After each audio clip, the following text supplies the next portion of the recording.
Court come to order. All right, good afternoon, ladies and gentlemen. Please be seated. We're back on the record in the matter of the state of Georgia versus Khalif Adams et al. In 22 SC 183572. I see Mr. Stillwell, Mr. Boston, Mr. Sharp. Good afternoon, gentlemen. All right, Mr. Williams, Mr. Steele, Mr. Adams. Who's that man that doesn't look like he shaves? That's sitting next to you, Mr. Adams. Your Honor. You were going to get to it, okay? But I noticed him immediately. So. And you actually met him before. This is Graham, B-R-A-M, Mansbach, which is M-A-N-S-B-A-C-H. One more time for the first name. Yes, Graham. Graham? No, B is in Barry. Bravo. Bran? E-R-A-M is in Magic. Bram. Okay, all right. Last name again? M-A-N-S-B-A-C-H. And he just graduated from Hamilton College. He's going to be going to law school, not this August, but the following. And I have the honor of working with him in the interim.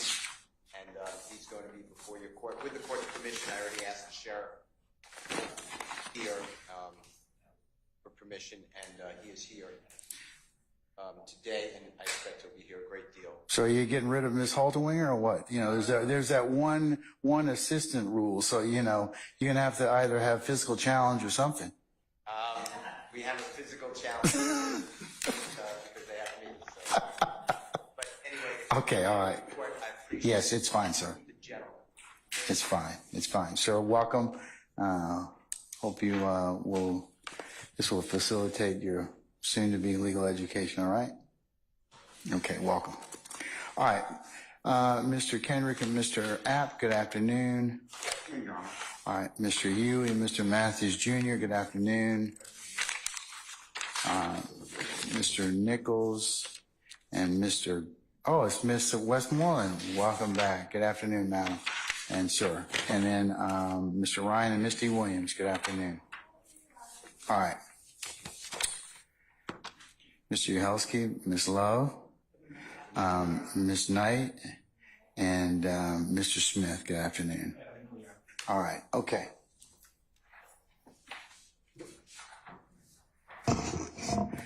Sergeant Ingram, all our jurors present? Yes, sir. All right. Anything you take up before we call out our jurors? All right. Just a suggestion. I think before Sammy Davis realized there are just multiple legal issues and discussions that need to be had. I don't think there are. I read the order, and I'm good with the state's not going to seek any out of court identification. Whether or not they seek an in-court identification, I said I would take that up if that were the case. Okay. I don't know whether or not they're going to do that, but my order's pretty clear about what I ruled upon. I agree, Your Honor. The only thing I'm saying is I would hope the state would give notice that they intend to seek an in-court identification, because then you would have to analyze that as far as an independent origin. There isn't one in my. Well, remember, I didn't rule upon that because that wasn't before me. You haven't filed anything, and there's nothing for me to consider at this point in time. Well, Your Honor, I did in the initial motion, but he wasn't here to testify, so we didn't address the independent origin. And it was speculative whether he'd be making an in-court identification. All I'm seeking to avoid, Your Honor, is if there is going to be an attempt for an in-court identification, I don't believe there will be. Let's find out. Are you going to try and do an in-court identification at all, madam? At this point, Your Honor, we don't intend to. We've not shown Ms. Davis any recent photographs of either of the defendants. Okay. Mr. Davis says he recognizes somebody. Well, that's another thing. Well, I can't postulate them for them, sir. Listen. There are pros and cons with any such attempt to do so, and I'll leave that for that time. And Your Honor, all I'm going to say is, and I have a bunch of cases, if the state is seeking to do so, the burden is on them to seek to show an independent origin outside the presence of the jury before that needs to be litigated. Then you need to file a motion. I have filed a motion. We covered the out-of-court identification. Remember, I couldn't rule upon the in-court identification. So if you want to particularize that, you need to file it. Okay? The reason we didn't get to the in-court before was because he wasn't here. Okay, but that's something you're going to have to still posture, sir. Okay? I mean, but at this point, I don't have anything before me. The state's told us that, or told you that, and all of us that they're not going to seek an in-court identification. Now, there's nothing which says if he recognizes somebody in the courtroom that would not be that wouldn't be proper. However, here's the other thing: you gotta lay a foundation for it, as well as there are pros and cons and risks with an in-court identification that goes bust. So, I'll leave it at this point in time.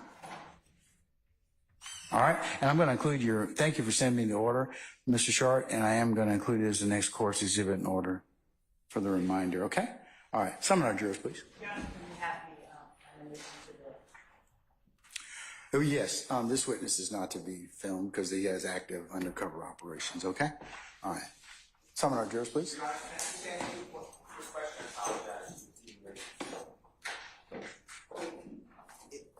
Did you ever decide on a screen? I saw an email from Ms. Hilton to the Honorable Court, CC to us. What kind of?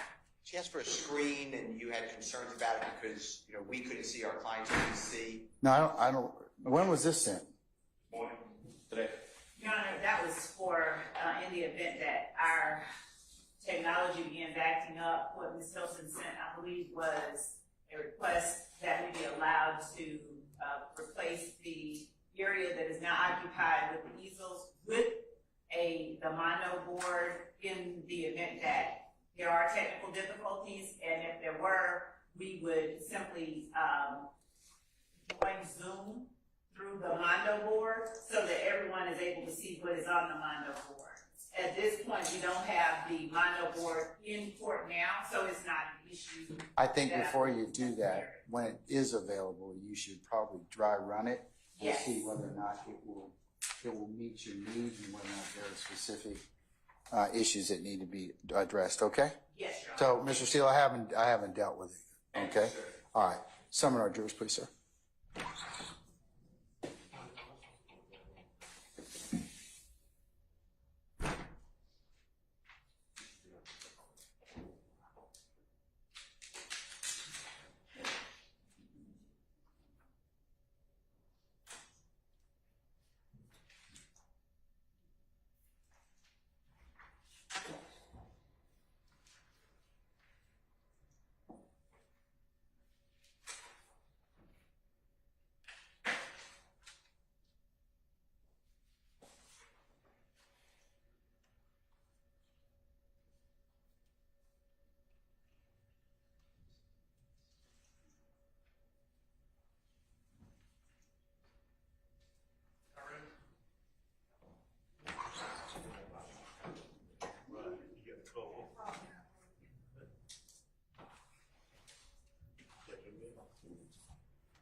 All right, ladies and gentlemen, please be seated.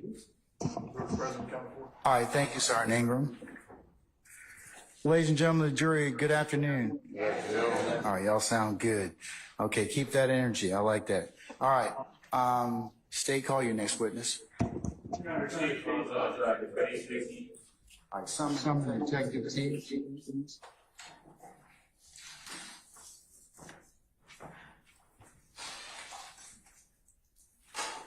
Detective T, good afternoon, sir. If you would please approach the witness stand. Once you get there, if you'd be so kind to turn and face Sergeant Ingram and be sworn as a witness, please. Raise your right hand. You swear firm testimony you give is true, whole truth, nothing but truth. I do. Absolutely. State and spell your first and last name for the voice. Sure. Hello, Detective Jason Teague, Jason, last name Teague. Pull your camera on, please. Your camera. Thank you. All right. Good afternoon, sir. How are you? Fine. Detective T, where do you work? City of Atlanta Police Department. And what do you do there? I'm an electronic surveillance technician or / specialist in the Homeland Security Unit of the police department. And how long have you worked with the APD and Homeland Security? I've been a police officer for 26 years, in which I've been a detective for 20 years. I've been an electronic surveillance specialist since 2009. Were you an electronic surveillance technician on January 10th, 2015? Yes, I was. And Detective, are you full certified? Yes, I am. Have you ever lost your full certification? No.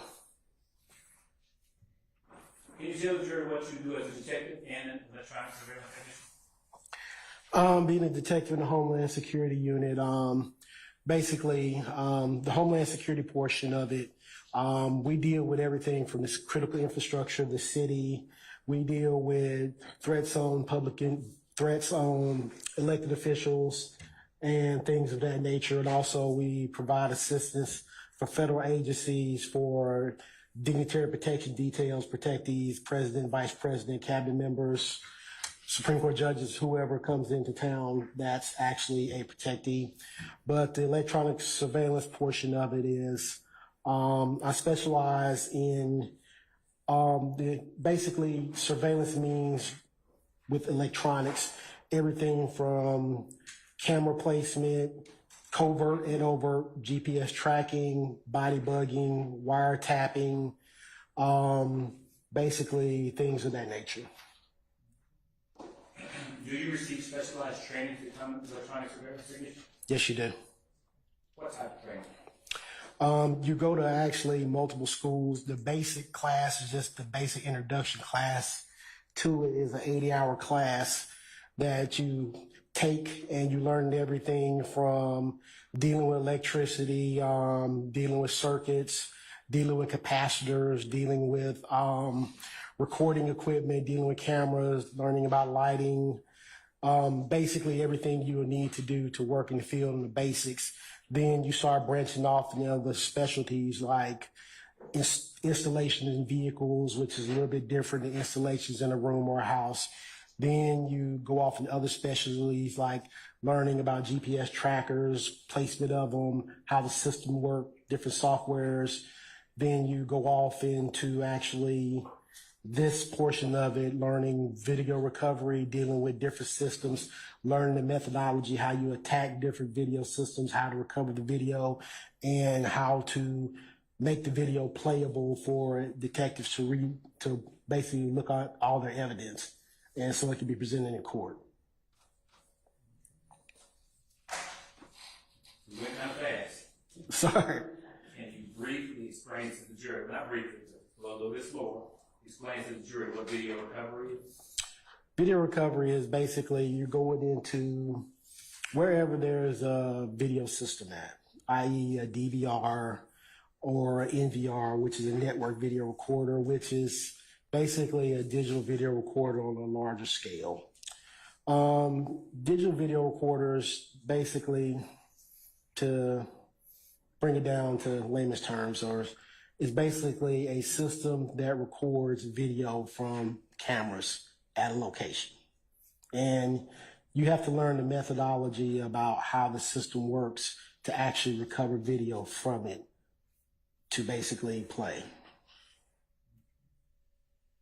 Can anyone do this?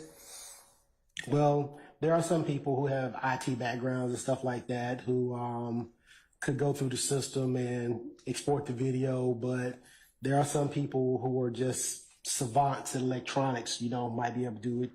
Other people aren't. Other people have to go to training. It's just like saying this is like, can anybody work on a car? Some people can, some people can't. So tell the jury the process for like when you're asked to pull a surveillance video. What's that process like? Process is basically a detective who's working a case will contact me or one of my partners.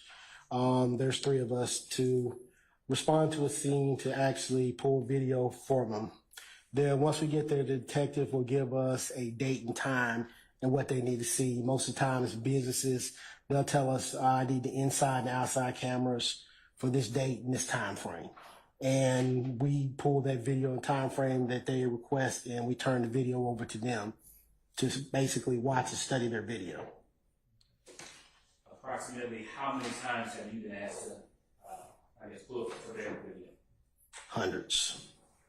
What agencies have you pulled a surveillance video for? Mostly it's for Atlanta PD, but I'll pull video from everybody from FBI, ATF, GBI, other agencies in Fulton County, College Park, East Point, South Fulton, and the DA's office. Now, your unit, how many electronic surveillance technicians are in your unit? 3.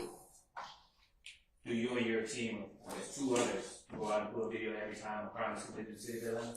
No, we go out as we're requested, because every crime in the city of Atlanta, there are a lot of them there's no video for. Happen in, wooded areas, out in different areas of the street or inside houses, there's no video for. So we're only requested when it's either one of 2 things. One is when businesses don't know how to give the detectives the video. They might know how to play it, but they don't know how to export it and give it to us. Or 2, different things like people who don't know where their system is or even how it works at all. That's when we're called in. Do you ever work in an undercover capacity? Yes, I do. When? Well, pretty much daily, because we go out and we monitor different things as they pop up. Different protests, different incidents, or we go out to where the threats have been made, but also in the capacity when we pull video, we go out in undercover capacity because it puts the owners of the business at ease, because sometimes the owners they're in fear of retaliation for different incidents that might have happened on their property. So they're more at ease when they don't see a bunch of police officers showing up there to capture the video. As an electronic surveillance technician, are you familiar with big cameras at all? Yes, I am. And how are you familiar with them? Well, VIC cameras are basically the system the project between the police department and the police foundation, basically to expand video surveillance all over the city. And it's been an ongoing project for now. Really, the ideas of it started way back in 2007, the ideas of it. But basically, it's integrating cameras throughout the city, City of Atlanta cameras that we own, private businesses cameras, different agency, county, state, and federal agencies into basically our video integration center. Some people, you hear it in the news, they call it real-time crime centers and stuff like that, to monitor cameras to help alleviate and, catch criminals after they've committed crimes, or either to monitor crowds or large events, like the Super Bowl, the upcoming World Cup, things of that nature. You can remotely monitor larger areas. It's basically in law enforcement, it's considered like a force multiplier. So you can have eyes where you can't put officers. You mentioned it briefly, but what does VIC stand for? Video Integration Center. And how long has the VIC unit been in existence with APD? And I think the VIC has been around APD since around about 2008, 2009. And what is the VIC unit?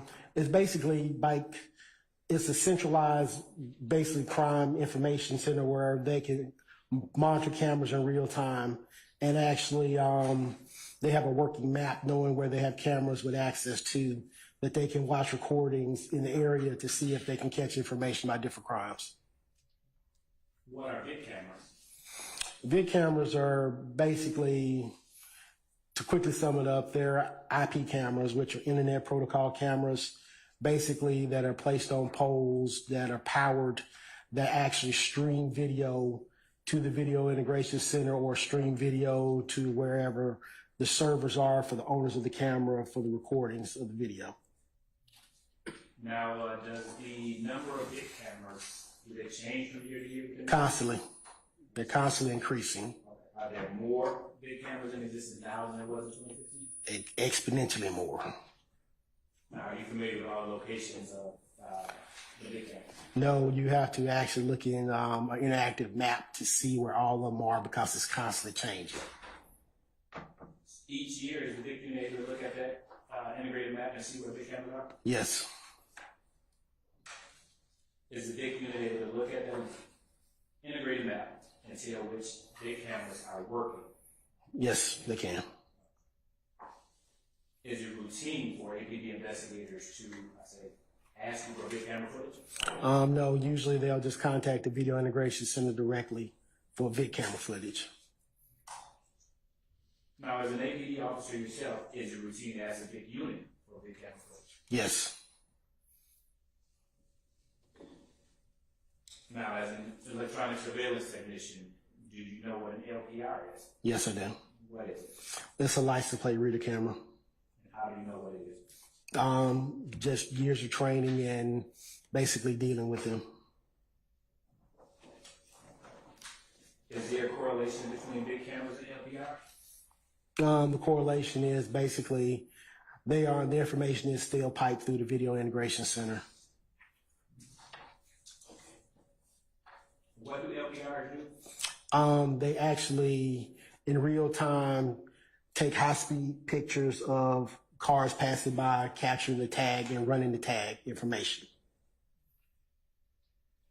Now, do you have any way of knowing where big cameras and LPRs are, even though that you upload that footage?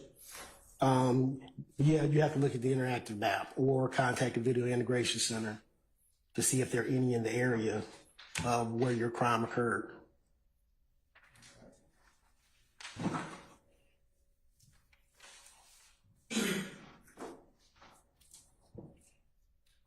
Are electronic surveillance technicians always pull a surveillance footage at home? Have they always pulled surveillance footage for you? Ever since we were basically formed to do that, yes. And how did y'all come to pull in this case? I was requested the location by Detective Thorpe. Now, when asked to pull surveillance footage for a crime scene, did you ever tell or suggest to the lead detective on scene about surveillance footage that you have not been asked to pull? No, like if the existence of like vid cameras in the area, if I knew about a specific vid camera, I would tell them, hey, there's a vid camera over here, a vid camera over there, or even if I have a camera up in the area, I would let them know, but only if I know about it. In 2014, had you previously pulled surveillance footage from the area of McDaniel, and Northside Drive? Yes. Had you pulled it in 2015? Yes. Were you asked to assist in the January 10th, 2015 murder at 330 McDaniel Street? Yes, I was. By whom? Detective Thorpe. And tell the jury what you were asked to do. I was asked to pull video from the Texaco gas station in the barbershop next to the Texaco gas station. Detective Thorpe gave me the dates and times of the footage that he needed, and I recovered the footage and turned it over to him. Now, when you were asked to assist in that investigation, did you know about any other surveillance cameras in that area besides the ones which you pulled footage for? No. Now, I want to go back to what you were asked to pull for the Daniel Thomas murder on January 10th, 2015. Are you familiar with the systems you were asked to pull surveillance footage for? Yes. Okay. What businesses? The Texaco and the barbershop. Can you explain the system used by the Texaco? The Texaco has a GV800 system. At the time, back in 2015, that was pretty much the system that you ran into in most convenience stores and gas stations. Is one of the, actually, oddly enough, it's one of the systems we kind of concentrated on when I actually went to specialized school for it.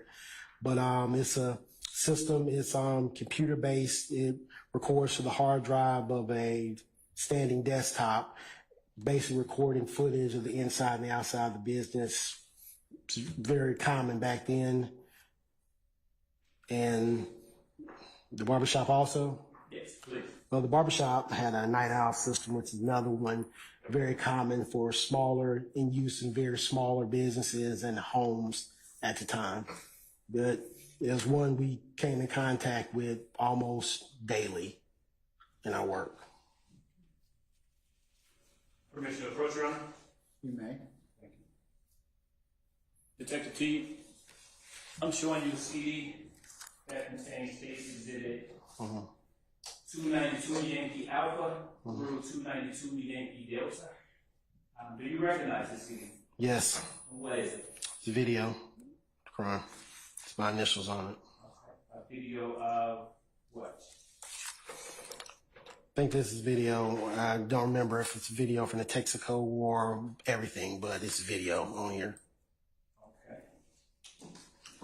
Did you review the contents of the CD before coming to court today? Yes. And does the CD contain an accurate copy of the footage obtained from the barbershop at 330 Greenwich Street? Yes.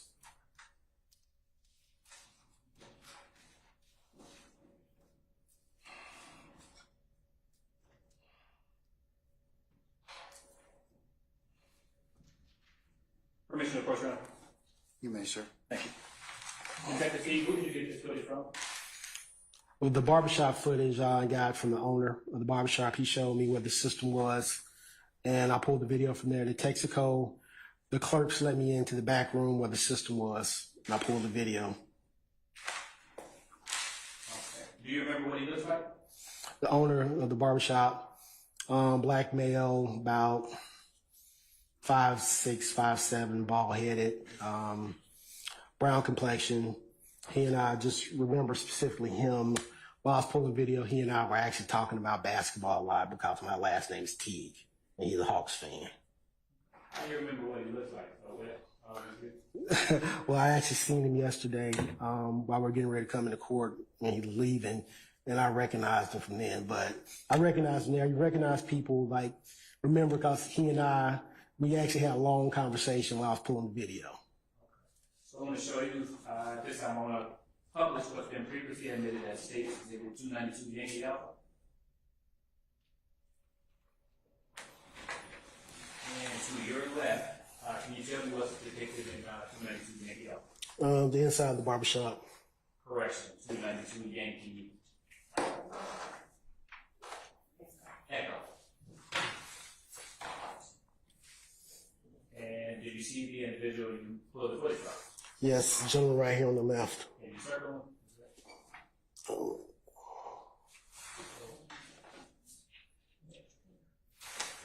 Can you see this gentleman right here? Can you stand and point to the big screen? That's a pointer right to your Right here. Gentleman right there above where it says Cam 3. Okay. Detective Keith, how many cameras did you pull from? Footage from the barbershop? Barbershop, I think I pulled four cameras. And how did you decide which cameras to pull from? Detective Thorpe told me he needed the inside and the outside cameras.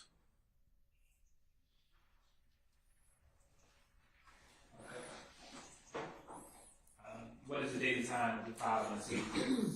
The date and time we filed the CD were January 10th. The DVR at the barbershop was a little fast. I was like thinking about 1800, 1900 off the top of my head. Now, when you go to pull surveillance footage, do you have any way of knowing if the timestamp of the footage is correct? Yes, you can look at the footage, at the live footage, and see what time it is. and just look at your watch and just tell what the offset is. And you advise the detective, say, this is the offset on this one. Like some systems get off, you know, or fast an hour behind an hour, or get off some, but I always advise the lead detective on the case what the offset is. Now, does your training and experience as an electronic surveillance technician inform you of the reasons the timestamp may be off on a system like the state's 292 Yankee Alpha or 292 Yankee Delta? Yes. What are some of those reasons? Well, some DVR systems, depending on, say, if the system was unplugged for a long amount of time, or say power outages occurred in the area, the systems go off. Most of those DVR systems have a small battery in them that it's not a rechargeable battery, it's just a battery that's placed in it during manufacturing to help try to keep the time right. But knowing batteries do die over time. So the capacity of that battery to keep up the date and time is affected. Also, with DVR systems, the regular ones that you might have in your house or something, DVRs are pretty much simple computers. The main function of DVRs is to record the video, pretty much it, and that's what most of the capacity of it is toward. So things like date and time, you have to keep up with that yourself. So a lot of people, once it's plugged up, it stays that way. So they don't know. A lot of people don't have the technological know-how to like go in and during daylight savings time to spring forward or fall back. And sometimes it's kind of like, the best way to describe it is how, if you're old enough to have had a VCR, a lot of people never programmed the clock on that VCR. It was 12 o'clock forever. It just flashed 12 o'clock. Nobody ever programmed the time. But it's kind of the same principle with a lot of DVRs. Now, was the timestamp on each of the barbershop camera files all always the same? Yes. Why? Because the timestamp is put on to the recordings by the DVR itself. Now, was that timestamp accurate or was it off? It was off. It was a little fast. Approximately how much off was it? I think it was like 40-something minutes fast. How did you know? I looked at my watch when I was there. Now, did you tell the lead detective when timestamps are off on surveillance footage? Yes, I do. Did you inform Detective Tork of the timestamp difference? Yes, I did. Now, at this time, the state moves to admit state 292 Yankee Alpha or 292 Yankee Delta for admission.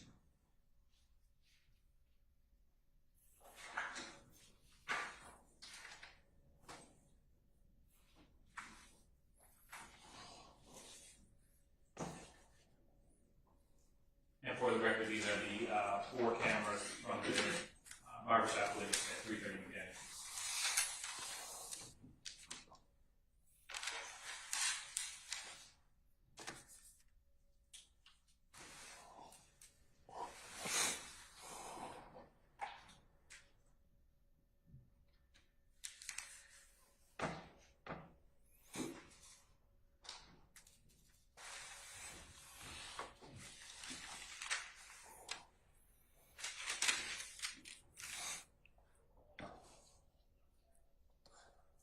Any objection to states 292 Yankee Alpha through Delta? All right, hearing none.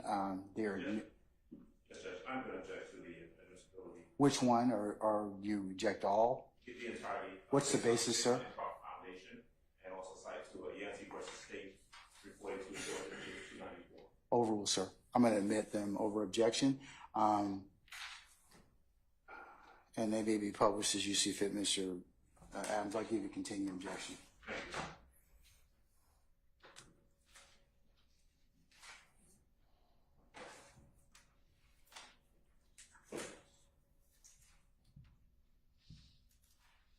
They're admitted, may be published as you see fit, sir. Thank you.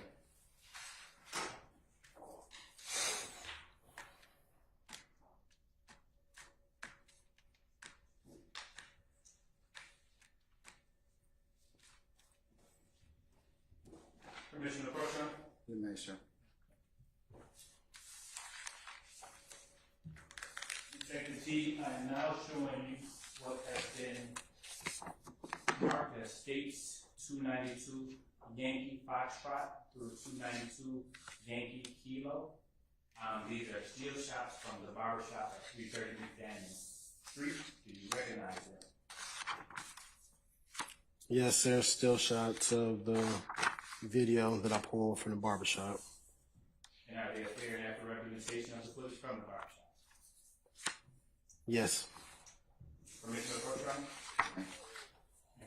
At this time, the state moves to admit State's Exhibits 292 Yankee Foxtrot through 292 Yankee Kilo.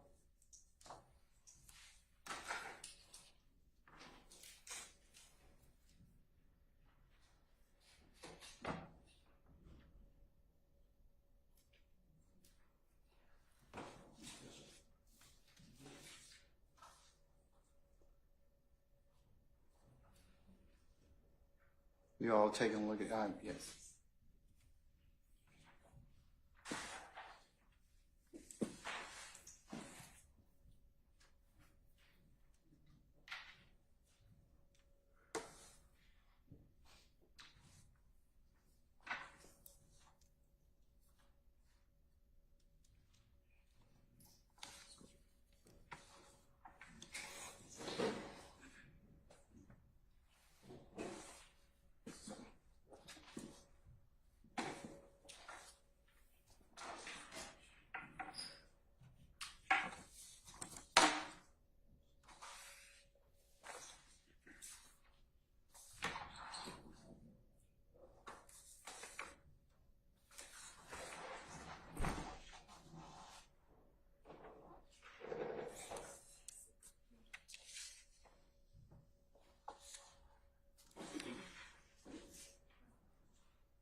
Any objections to States 292 Yankee Foxtrot through 292 Yankee Kilo? They're from the same meeting, so we have the same foundation objection, also object to a cumulative. All right, I'm going to overrule the objection. I'll note that a continuing objection, and they're admitted and may be published as you see fit. Thank you, Your Honor. Permission to approach, Your Honor. Yes, sir.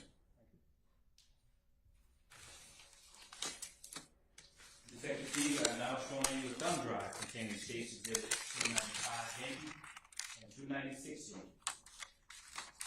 First, for 295 Yankee, do you recognize it? Well, do you recognize the content of this thumb drive? Yes, it's the video compilation. And The video from the barbershop and the gas station.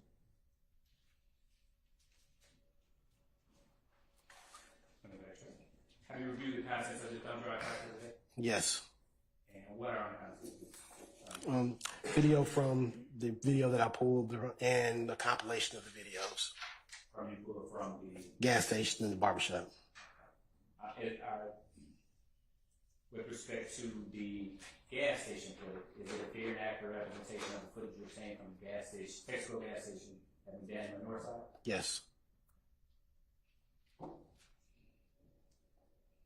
For 296Y, which are snippets, the compilation you referenced,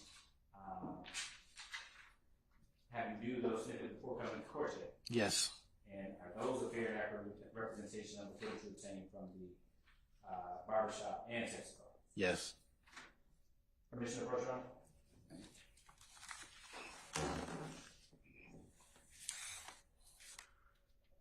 Detective T, who did you get the Texaco footage from? The clerks at the store.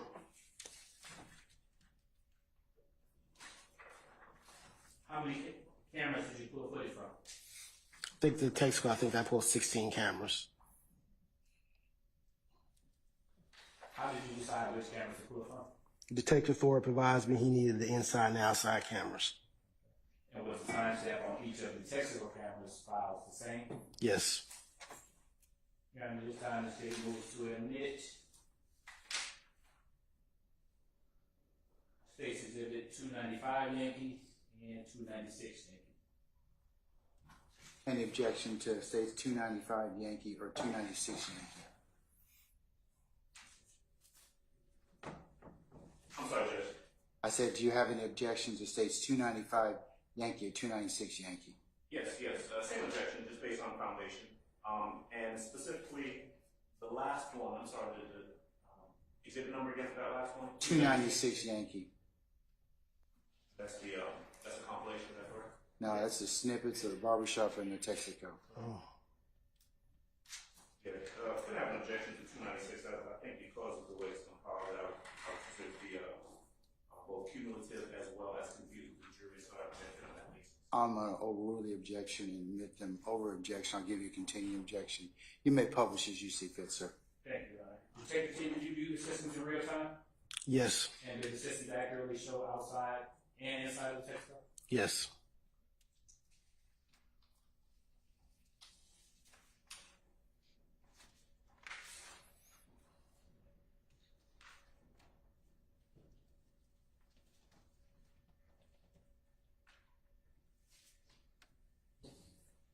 Permission to approach, Your Honor?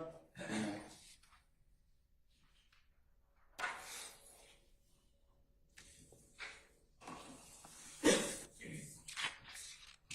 Detective T, now showing you steel shots from the Texaco gas station at Northside and McDaniel.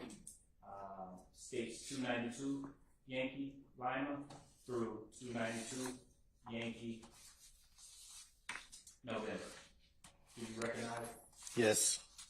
And how do you recognize it? It's footage from the outside of the gas station on North Side and McDaniel Street, looking at actually the intersection of McDaniel and North Side.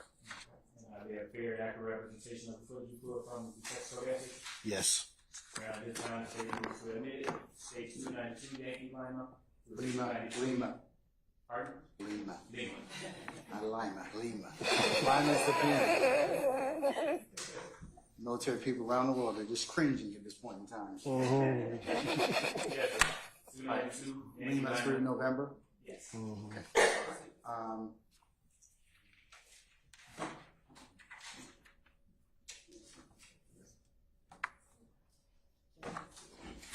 I don't believe those are the ones we saw. Okay. You want, all right, you take a look at them first.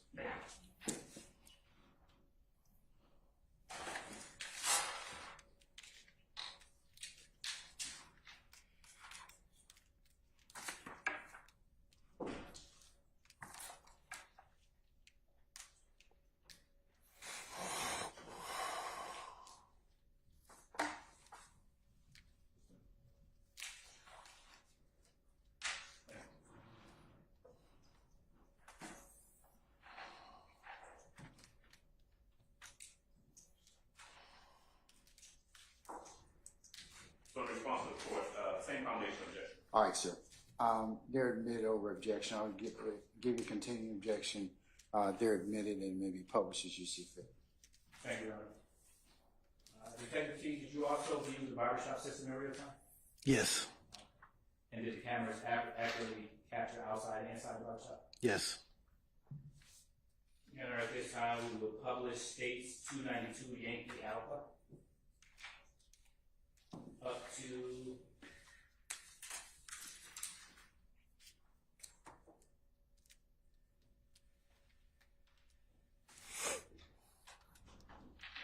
eight minutes and 32 seconds. 8:32:50. For the record.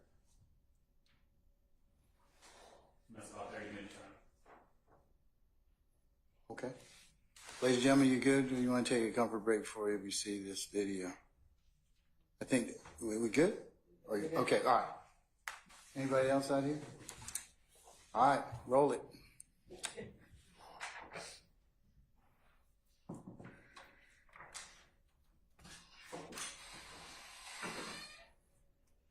We're going to take one afterwards, okay? So,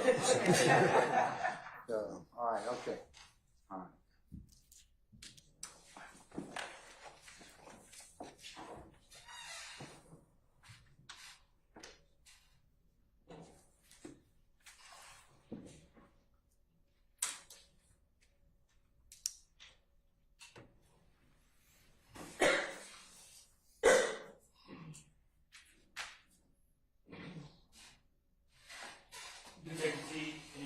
292 Yankee Apple on the screen? Yes.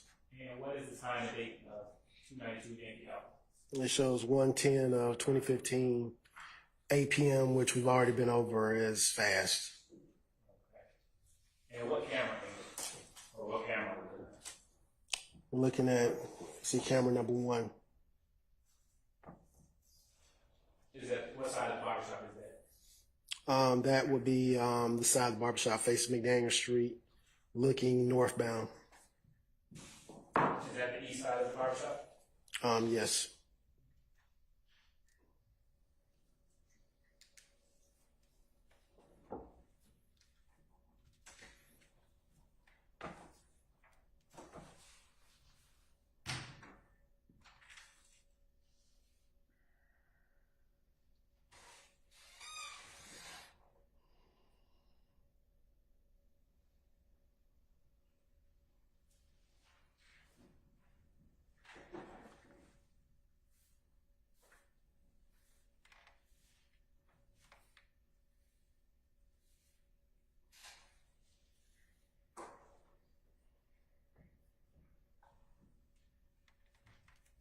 Detective T, do you know any of the individuals in this photo? No. And for the record, they're kind of just standing around. Yes.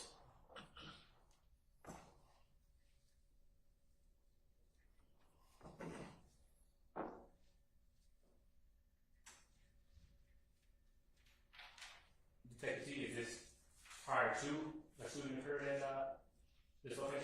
Yes.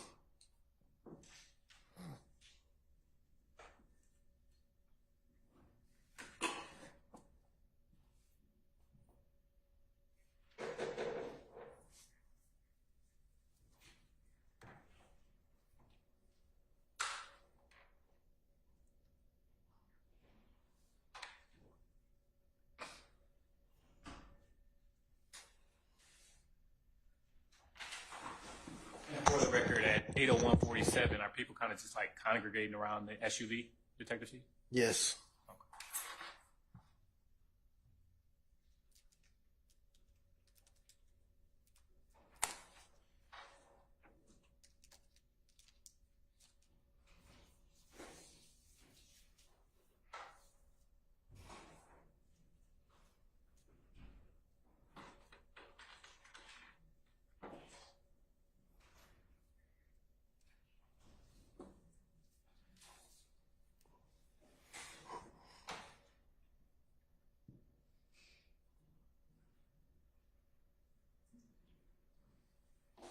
At 8:02:31, has any shots been fired yet? No.